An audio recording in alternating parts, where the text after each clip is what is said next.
Folks, thank you for joining pretty much half of Lab 42 plus 10 more people, so thank you for coming. I just wanted to ask quickly, who made maybe a packing list for SDC? Did anyone make one? Oh, I love that. We're in the right place. I also did make one. It's not originally that one, but it's very close to it. It's all messy and I'm pretty sure. But did anyone actually forget anything that they just know of for themselves? I got some nods. Okay. Were you the ones that said that you made lists? Oh, well, maybe this can help you for sure. So I'd like you to think of a scenario where, come on in, your manager or your lead, or me, essentially, if you're on my team, come to you and ask you to make a list of ABC about X, Y, Z, or whatever have you. How do you handle that, or do you like that? Maybe your friend will come to you and talk about scenarios, or you will go and tell them about something in the future that you'd like to do, and then you have that friend that goes, hey, can you make a pros and cons list and see if, we'll see what the good points are and the bad points are of what you're deciding to do. I'm definitely that person, so if you don't like that, don't come to me. But if you do, and how does it make you feel? Do you feel empowered? Like, are you excited to do it? Or are you just rolling your eyes being like, not again, please stop? My name is Christina Ermongkonchai. I am a producer at Lab 42. And I'm here to talk today about kind of my journey in figuring out how I use lists in my own life and how I'd like to make it more efficient and effective in my work and probably in my own life as well. Despite using lists most of my life, it's quite messy, and I think you'll see a bit of that today. So we'll go through, again, a bit of how I use them, and then moving on to other industries and the best ways of building our lists, the good and bad points that we should look out for, and then a little bit more of how it could possibly help you. So, a pilot's dream. What is that? I have a couple friend, married couple, and the husband is a commercial pilot for Virgin. He just had, in 2019, passed the kind of mileage amount that he had to do to become an official pilot. And then, as you can imagine, 2020 came and everything shut down. So unfortunately, being last in, he was first out. For the next few years, he was doing odd jobs here and there. And he wanted to keep up his training, so he bought a PC, he bought a flight simulator. I don't know if anyone's played that, but how close it is to what they kind of use to simulate in their simulators, which they couldn't even go and visit anymore because everything had closed, meant that he'd buy peripherals and all the rest in his house to practice. When eventually everything opened up, I was able to visit them, and I saw all the different peripherals. It was really cool. And he was like, oh, do you want to do a virtual flight? Just have a bit of fun. I was like, cool. So I was choosing to fly around Birmingham, and it was going to be really fun. And I just wanted to get into it, get into the game. I don't want to read things. I don't want to learn about anything. I just wanted to be on literal autopilot. And he cracks out this iPad, all these checklists and lists and manuals. And I was like, oh, no, I don't want to do this. But he helped me, and I was just got me thinking afterwards about how other industries have so many processes in place for so long, it seems, and you'd be happy that pilots do have that before we take off and all the rest, that they create so much efficiency as well as protect against any issues that might come up, mistakes that might happen and things like that, which you don't want to do like 40,000 whatever feet up in the air, right? But at least we don't have that kind of urgency, but at least then we don't have to remember everything. So whenever I think about the tasks that are in my daily life, so I'll wake up in the morning, I'll brush my teeth, go to the bathroom, make my lunch, put on my makeup, and then walk out the front door, then realize I've forgotten my umbrella or my sunglasses, depending on whatever weather we decide to have, and then have to keep coming back in and out. And these are things that we do every day. So I always wonder, why do we keep forgetting these things that we do naturally? Because we're probably filled up with a lot of complex things that we have in work. So that project, or that piece or that bug that you were working on, or the asset that you were working on, and they're so complex, they eat a lot of our time. And we don't want to forget things. Somebody told us something important. You start walking to work, and it's like, there was an email that I needed to do. So when we're thinking about automated living, we're talking about the things that don't always need a list.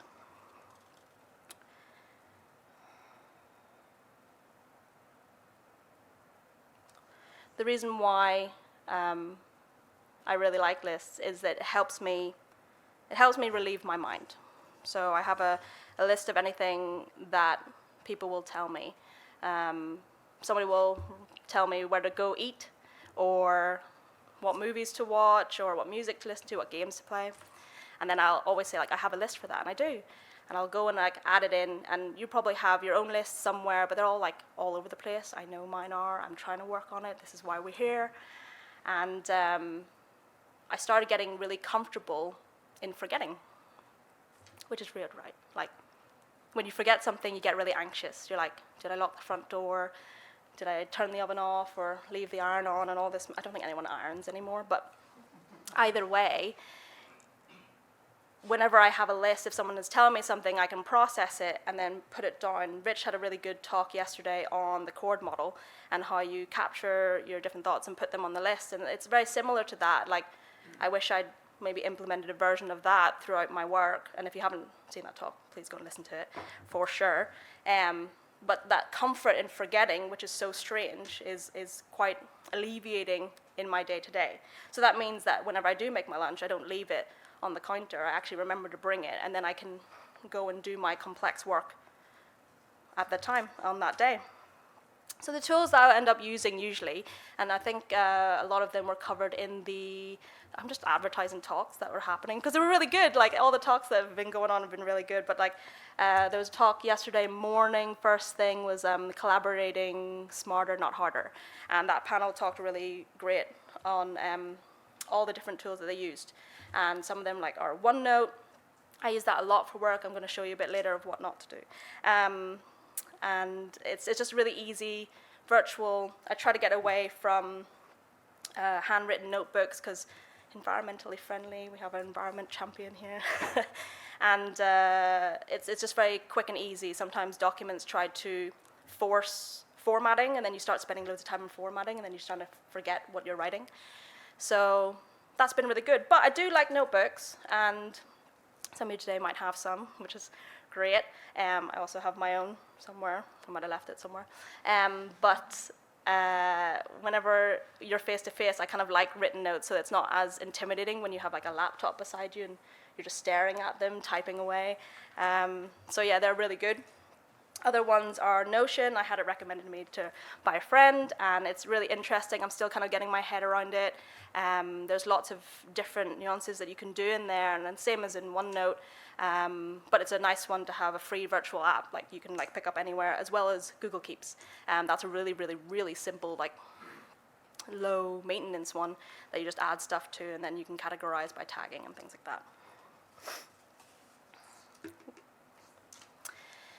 So when I was at uni, I was recommended the book, The Checklist Manifesto by Atul Gawande, where he is explaining his journey on trying to find information on how to build a checklist for high-risk surgeries. So he's a surgeon.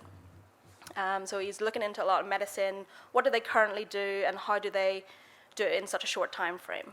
I guess we can relate to that in some way. We have deadlines, we have milestones, etc., but at least not as urgent as surgery. And he talks about different industries like construction and aviation, finance, and medicine. So these areas that he looks into, where they talk about, there's two different kinds of lists: a do confirm list and a redo list. A do confirm is where a team or yourself or a single member will go away from memory and experience, do a bunch of tasks, and then come back in a pause point and then confirm that these tasks are done correctly. Sometimes it helps whenever you have a whole team, then they will come together and make sure that they're in the right place, in the right stage. These can be things like your sprint reviews or so forth and so on, maybe asking a client for communication or needing to double check that this is correct. Read-do is quite straightforward. It's you read it and then you do it. You read your tasks, usually in chronological order, and then you'll do them and you'll check them off as you go. And we want to make sure that when we're maybe trialing one or picking one, that it suits the scenario that you're in. It makes the most sense. It's the most useful. Pause points are where the team comes together and then we'll double check that we are at the right place. Sometimes you might find that two people have come in and they might be doing the same work. I don't know how that happens, and that doesn't happen on my team. But then maybe they'll be working in a way that's away from each other. So even though they might have interpreted some of the tasks differently, and that's unfortunate, but then at least there's a shorter time turnaround for them to come back and make sure that they're on the same track. So that's the best place to do it. And also make sure that everything on your list then doesn't get missed, because we can do things over and over again on the same processes, but we'll still miss them. So we check twice or thrice the list that we've made. So we want to make sure that it makes sense, it's clear, there's nothing too arbitrary there, and then we'll go and test it so that we ensure that it works, essentially. We want it to work and not just be another piece of process that we add on to everything else that we already do. Especially as producers, we have already so much documentation that we do to maintain a project, so we don't need to add this on top if it's not necessary. Which goes into the does it help. So as we're testing, as we're refining, as we're adapting our lists, we have to kind of check it in the real environment, unlike simulations of a game project. I guess there's some games out there for that anyway, but in our day-to-day, we can start incorporating that and see how it goes.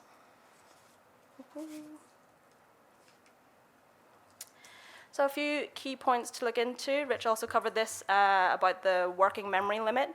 Gwande explained that he found out it's kind of 5 to 9 items. Other things will say 7 items. I think mine's 1 to 1 amount of items that I can remember at one time. But either way, we want to keep then our checklists reasonably short for the scenarios. We don't want it to be long and verbose. We don't want people to stress out about the grandeur of it, like a whole 20 pages of things that we need to do just to do this process. We want to keep it simple. When I say exact language, I mean we're talking to professionals. We're all in games development. We all understand it, so we don't need to kind of work in layman's terms here. It's very clear and concise for the discipline or for the team that it is that's on it, that's going to be using it. So we want to make it make sense. Killer items are the most critical items that, although we don't want to miss them, we still get missed, and we want to make sure that they're there. But sometimes they do. We just forget. We had in our project forgot to ask for some assets that we needed for the deliverable that we were doing, and by the time we asked them, then they had the turnaround time and things like that. And how do we miss that? We've done so many deliveries the same way, but it can happen.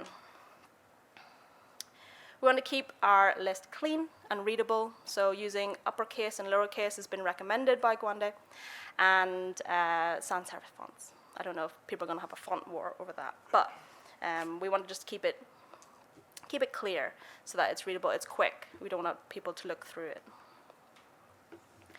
Some bad points to kind of avoid and keep in mind.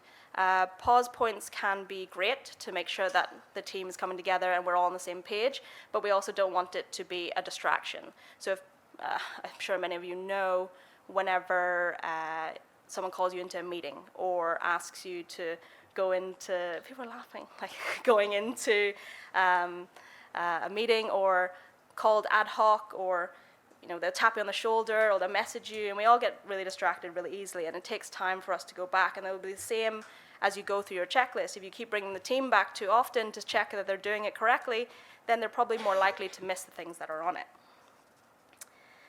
The second one, when I was younger, my mum had a Thai restaurant, and she had those menus that were like normal books, and you kind of go from start, middle, end, your starters, your mains, your curries, your noodles, at least it's after lunch, so I'm not making you too hungry, I hope, but they were like the simple menus, and you still get them today, plain, easy writing, whatever.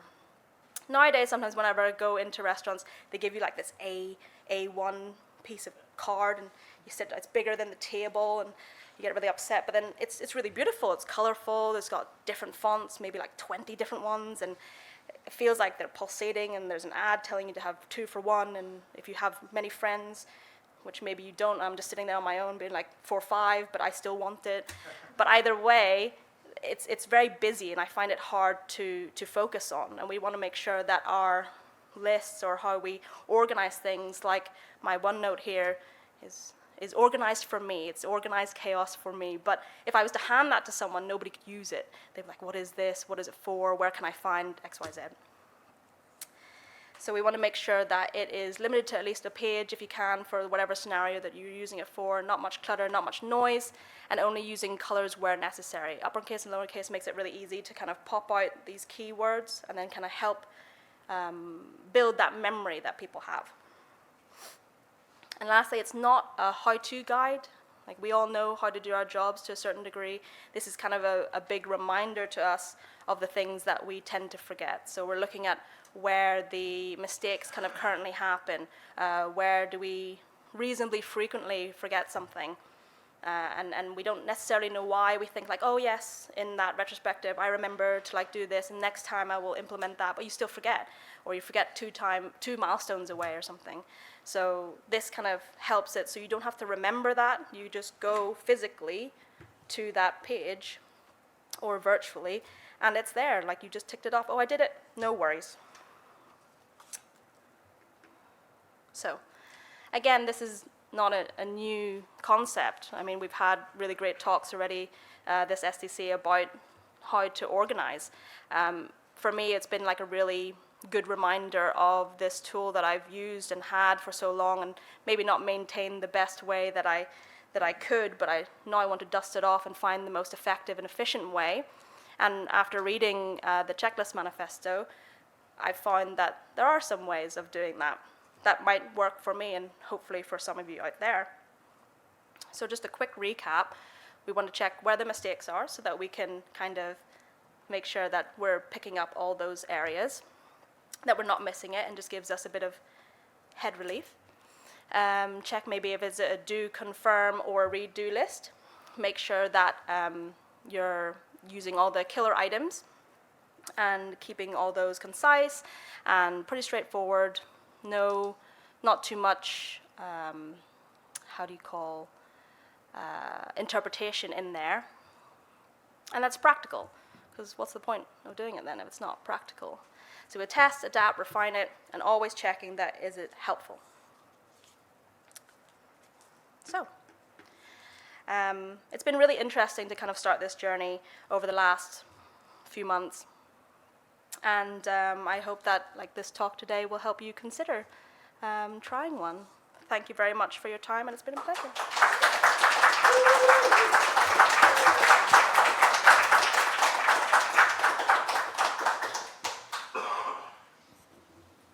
have time for plenty of questions.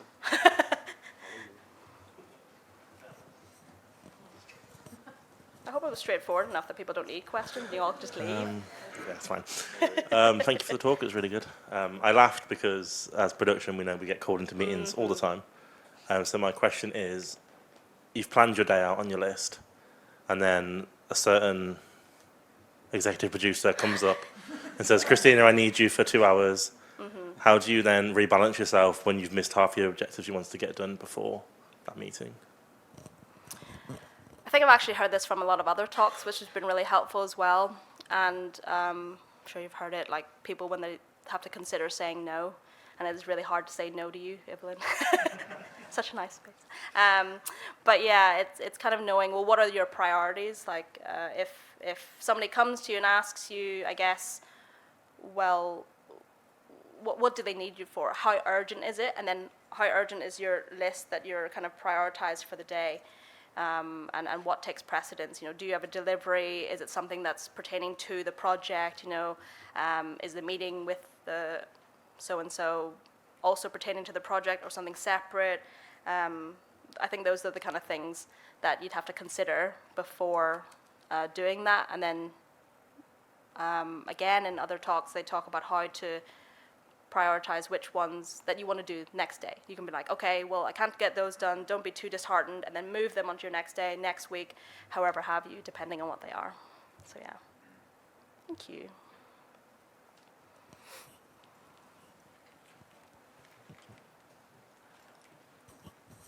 Hello. Hello. Thank you for that. That was worries. really good.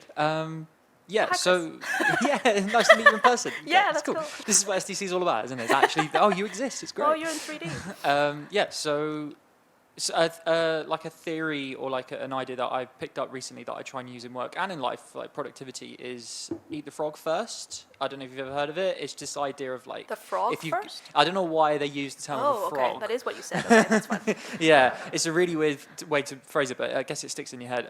But it's this idea that if you've got your...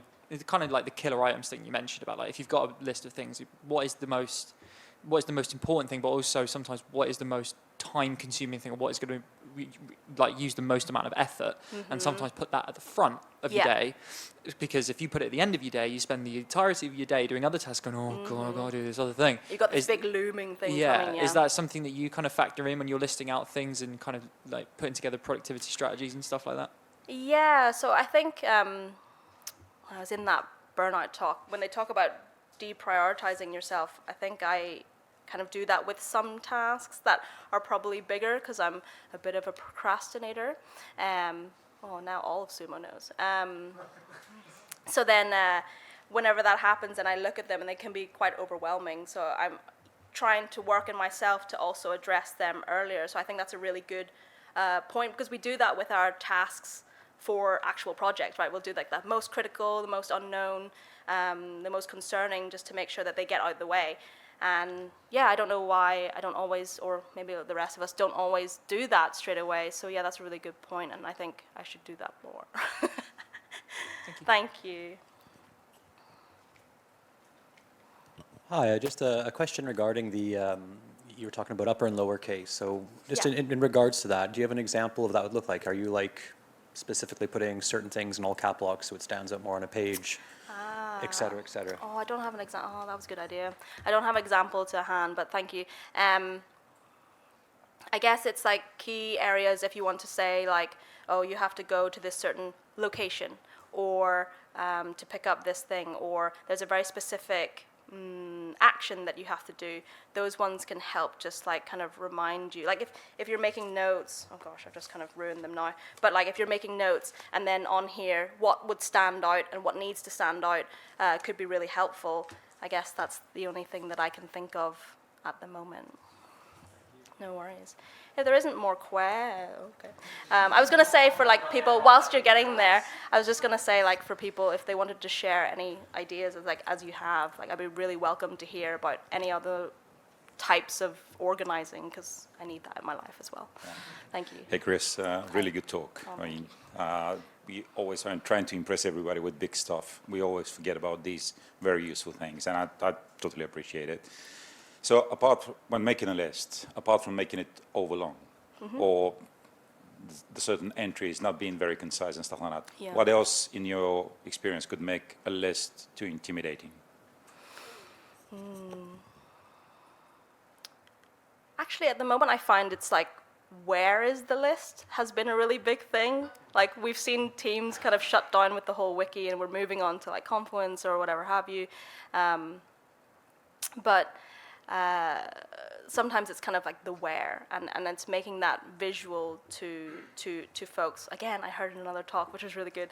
Everything's been really good. That they were saying whenever you're showing to your team what the content is that you want to show it where it actually is, so that they know where it is. And I feel like I have that OneNote that I have. I realize that it can be accessible for people. I have a lot of how-tos in there, which is a bit messy, but like they're quick and dirty and they work because, but they're all in my personal area. And then I tried to separate them out into documents and then put them on in the areas that are shared between the team. But then it can kind of get lost. I think not only is intimidation from those things that we mentioned and in the presentation, it can be just the location itself and the awareness from people. Maybe we need a bit more education on and formality on how we use it, and that will be a process that gets implemented and talked with the team, because that was the main thing. Like if I started generating this in the team, I would want them to come back and tell me that it was working, not just another process that we're just lumping on for the fun of it. So yeah, I hope that answered.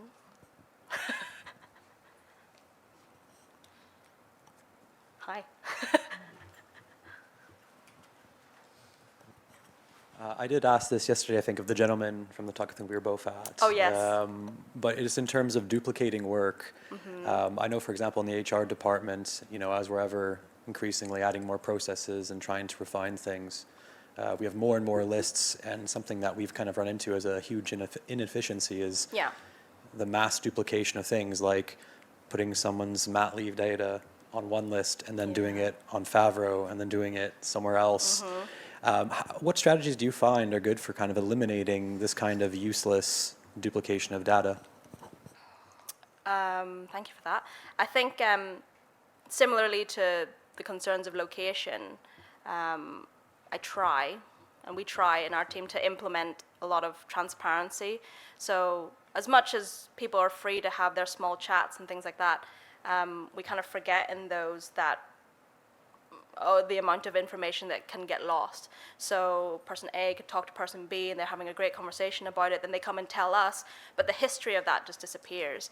And I guess it's trying to have a central place that people will go to and do that, and really encourage and push your team or your colleagues to kind of sit with that. It's not you're telling people off for just talking or sharing information or helping each other. It's like trying to remind them, like, that's great, that's really good stuff, but can that be for everyone and be really visible and really transparent? Because then we all know where to go. And once we start building that culture, which I'm sure other places have, it's just a simple reminder of where do we look for that. I feel like location's still such a messy thing, but yeah, a bit of a ramble, but I hope that helped. Thank you. Any experiences people want to share, or you want? I've got a question, if I may. Oh, yeah, go for it. So, have you used any gamified checklists, and do you think that would be a good or bad idea? Oh, I've been shared some gamify ones, and personally, for me, I think it's really fun for like the first 5 minutes, and it's not that it stops getting fun. I just get a bit addicted, and then it's kind of like I'm trying to do everything, but am I actually doing them well to like start ticking them off and getting those points and things? And that would be really cool if we could implement that. But I worry that it becomes a bit of a distraction. But then going to different like neurodiversity talks, it might actually help people kind of encourage them to do that, because it can be a really mundane process. Like I enjoy just writing a list and it makes me feel great, but if I've got team members that have that, then it would be something to consider and talk to them about. I think we just need to kind of be flexible with how we use them as well, whilst keeping some sort of structure so that it stays efficient. So yeah, a bit of both. Thank you. Grand, can I let you out early then? Thank you so much, folks.